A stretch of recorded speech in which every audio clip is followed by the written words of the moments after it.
விஞ்ஞானிகளுக்கே சவால் விடுகின்ற புலப்படாத பல மர்ம முடிச்சுகள் கொண்ட கோவில் தான் ஒடிசாவில் உள்ள பூலோக வைகுண்டமான பூரி ஜெகநாதர் கோவில். இது சோழ மன்னன் அனந்தவர்மன் சோதங்க தேவன் எனும் தமிழ் மன்னரால் கட்டப்பட்ட கோவிலாகும்.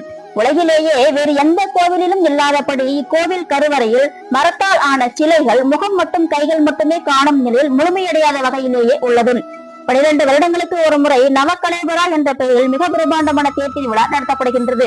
இக்கோவிலின் மூலவர்களான ஜெகநாதர், பலராமர், சுபத்திரை 3 பேரும் தனித்தனியாக 3 தேர்களில் ஊர்வலம் வரும் ரத யாத்திரை திருவிழா ஆண்டிற்கு ஒரு முறை ஆஷாடா என்கின்ற ஆடி பௌர்ணமி என்று துவங்கி 9 நாட்கள் கொண்டாடப்படுகின்றது. தேவூரம் ரத்ன வீதியை தங்க துடைப்பத்தால் பூரி நகர மன்னர் கஜபதி பெருக்கி சுத்தம் செய்வார்.